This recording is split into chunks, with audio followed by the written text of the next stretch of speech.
It was a warm Saturday afternoon in Sycamore Hills, the kind of planned community where the grass was always just a bit too green and the smiles a bit too fake. I was pulling weeds from my front yard when the high-pitched screech of tires snapped me upright. A red and white ambulance blazed around the corner, sirens wailing, headed straight for my driveway. "Over here," I shouted, waving frantically as two paramedics jumped out the back. Inside my house lay 23-year-old Emma, the daughter of none other than Mayor Franklin. She had been staying with me for the weekend as a favor to her father while he dealt with a security threat at his estate. She had collapsed suddenly, her face pale, breath shallow. I'd called 911 the moment I saw her hit the floor.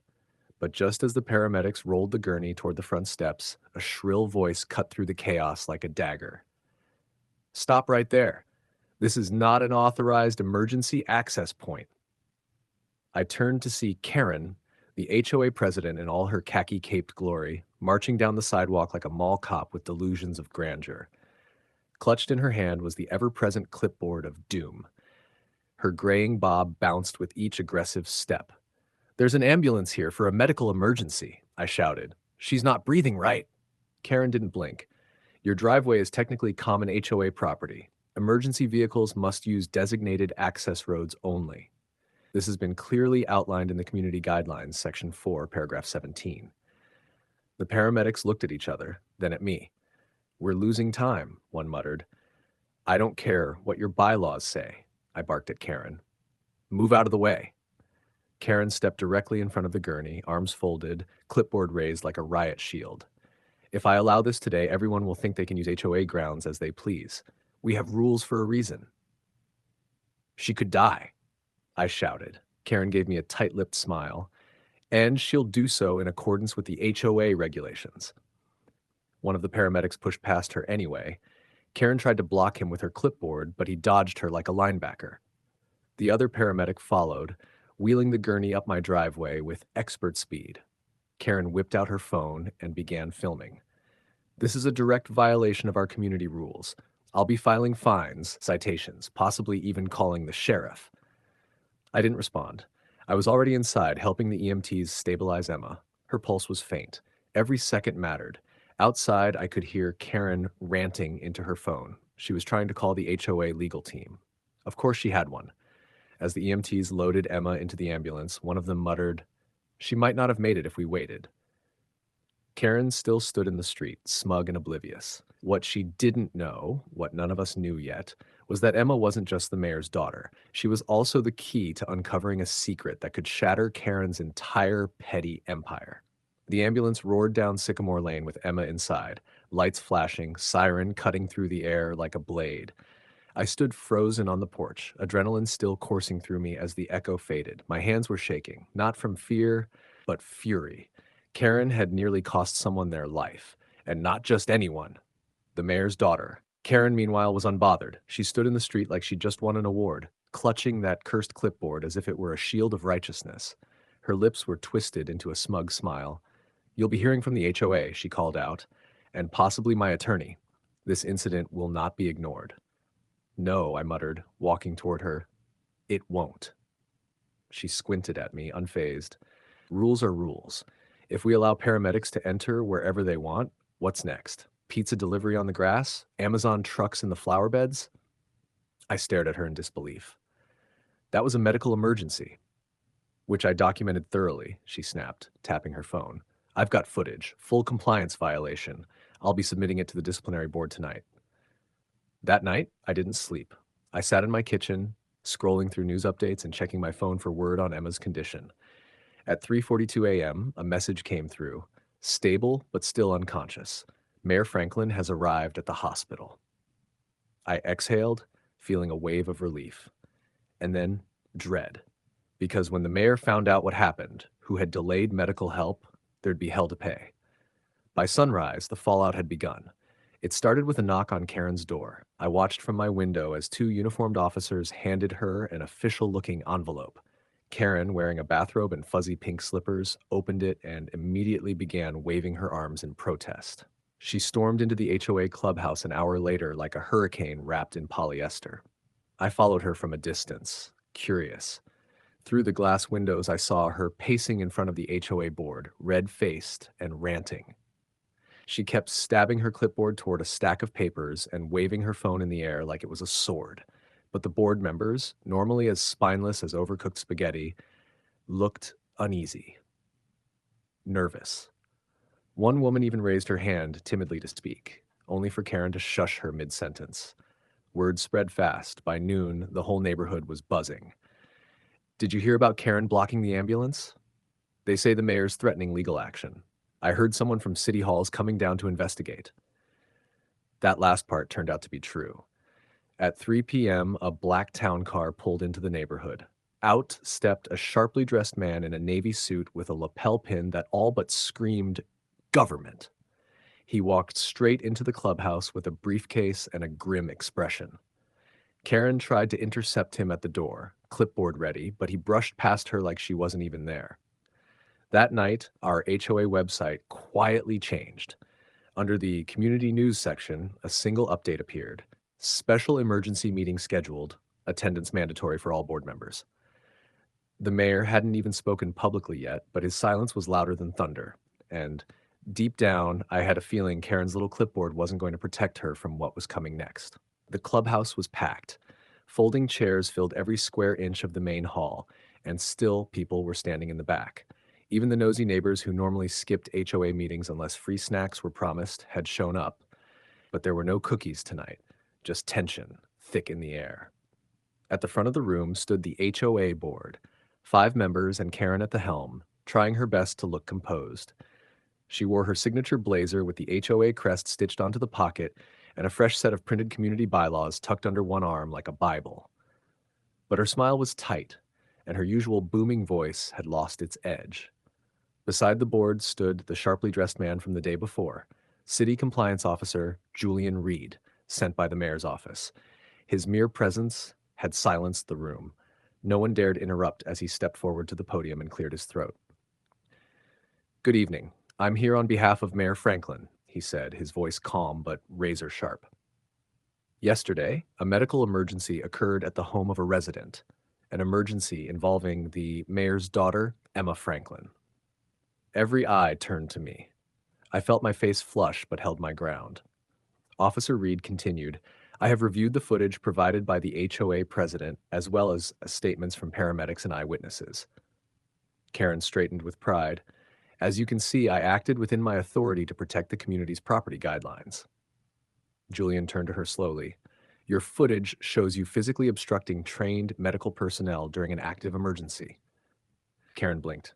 "But you threatened legal action against first responders and delayed access to life-saving care. That is not enforcement. That is interference." A gasp rippled through the room. "I was upholding the rules," Karen snapped. "Our charter clearly states—" "Ma'am," Julian cut in, "city law overrides HOA guidelines in all emergency situations. What you did could be considered criminal negligence." Karen's mouth opened, then closed. She looked toward the rest of the board, but they suddenly found great interest in their lap papers and coffee cups. Julian set down a thin folder on the podium. "Furthermore, upon reviewing the HOA's leadership conduct over the past year, the mayor's office has found multiple questionable incidents, including harassment complaints, arbitrary fines, and abuse of authority." Karen's clipboard slipped from her hand. The murmurs became whispers. Julian nodded toward the board. "This is now a legal matter. The city recommends immediate suspension of the HOA president pending investigation." Karen lunged for her clipboard, clutching it like a drowning woman, grabbing a life raft. "This is a witch hunt. I've done nothing but keep this community in line." But the board didn't look at her. No one came to her defense. The man sitting 2 chairs down from her, board treasurer Harold, finally spoke up. "I motion to suspend Karen Brewster from her position as HOA president, effective immediately." The vote was unanimous. Karen stood frozen as Julian turned toward her with quiet finality. "You are not above the law, Miss Brewster." As she was escorted out of the room, still protesting, still invoking bylaws like spells, I caught Julian's eye. He gave me a nod. But as the meeting dissolved into murmurs and shocked conversation, one thing nagged at me. Why was Emma at my house in the first place? And why had she whispered one strange name before collapsing? A name Karen clearly recognized because the second she heard it, she went pale. And that name was Whitaker. It had slipped from Emma's lips just before she lost consciousness, barely audible but unmistakable. At the time, I thought it was random. Now, after everything that's happened, Karen's outrageous behavior, the mayor's investigation, and her reaction when that name was mentioned, I wasn't so sure. After the emergency meeting, Karen disappeared from public view. Her house lights stayed off. Her recycling bin sat untouched for days. For once, Sycamore Hills was quiet, but not calm. The air buzzed with gossip. She's lawyered up. Someone said the mayor's looking into embezzlement. I heard she used HOA funds to pay for a cruise, but I wasn't interested in rumors. I wanted answers, so I dug. Emma was still recovering in the hospital, but I got permission to visit. Mayor Franklin met me in the hallway, arms folded tightly across his chest. His normally relaxed demeanor was gone, replaced by the guarded tension of a man balancing politics and personal fear. "Thank you," he said, shaking my hand. "The paramedics said if you hadn't called when you did." She said a name before she passed out, I said quickly. "Whitaker. Do you know what that means?" His expression shifted instantly from gratitude to wariness. "Where did you hear that?" She whispered it, and when Karen overheard it, she looked like she'd seen a ghost. The mayor hesitated, then sighed. "Whitaker isn't a what, it's a who." He pulled out his phone, scrolled through his contacts, and turned the screen to show me an old news article.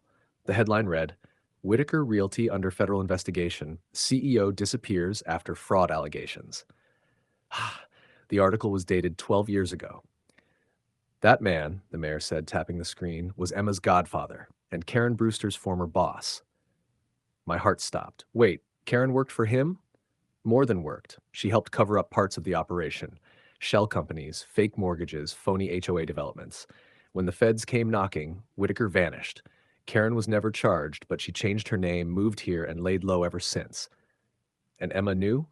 Emma didn't remember. She was just a kid, but recently she came across old files, letters, things that connected Karen to Whitaker's operation.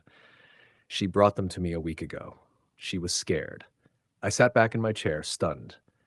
Karen hadn't just blocked an ambulance out of spite. She'd recognized Emma, realized the girl she once knew now had the evidence that could expose her. And she'd tried to stop her the only way she could, by delaying help, buying time, hoping maybe nature would take care of the loose end.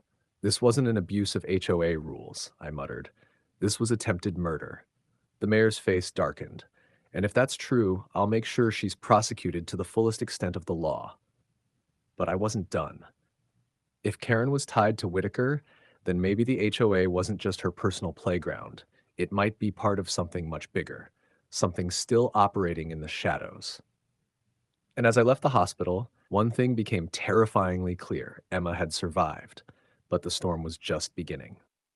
3 days after our hospital conversation, Mayor Franklin called a press conference on the City Hall steps. The usual swarm of reporters gathered, assuming it was about housing reforms or a budget bill, but what he said sent shockwaves through the entire city. My daughter, Emma Franklin, was nearly killed last week, not by illness alone, but by intentional obstruction. Karen Brewster, president of the Sycamore Hills HOA, physically blocked emergency responders during a medical emergency. She is under investigation for criminal negligence, but that's not where this story ends.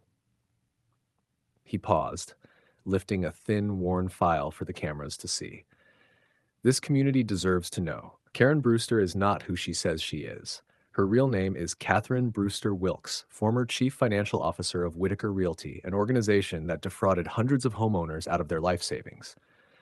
For over a decade, she hid behind bylaws, fake fines, and HOA power to stay in control.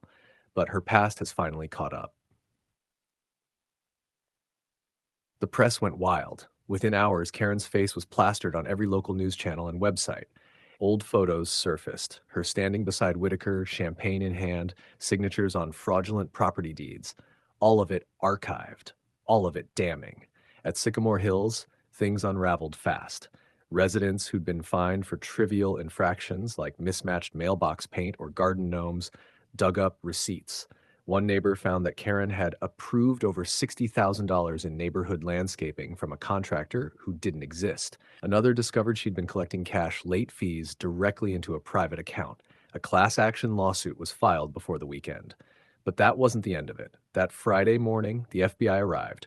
Quiet, professional, and efficient. They served warrants at the HOA clubhouse, Karen's home, and 3 nearby storage units registered under a shell company name, Wilkes Community Services.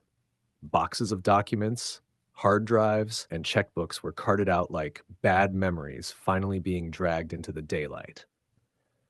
As for Karen, she was finally arrested, right in the middle of the grocery store. Someone filmed it. The video went viral. There she was, screaming at the officers about community standards and fruit inspection codes while they cuffed her next to the produce aisle. She shrieked all the way out, shouting that it was a conspiracy, that she'd sue everyone, that she'd make this neighborhood regret ever crossing her. But no one believed her anymore, because justice was finally catching up. At the next HOA meeting, held in the community garden instead of the clubhouse, Mayor Franklin and I stood side by side. Emma was there too, still pale but smiling, a blanket over her lap. She handed out cupcakes to the kids. "I nominate this man," the mayor said, clapping a hand on my shoulder, "to lead our new HOA reform committee." Everyone applauded. Even Harold, who once fined me for leaving my trash can out an extra hour, gave me a thumbs up. As I accepted, I glanced over at the now empty clubhouse. No more Karen, no more clipboard, just the hum of laughter, the scent of fresh soil, and a community ready to rebuild without tyranny. And finally, we could breathe.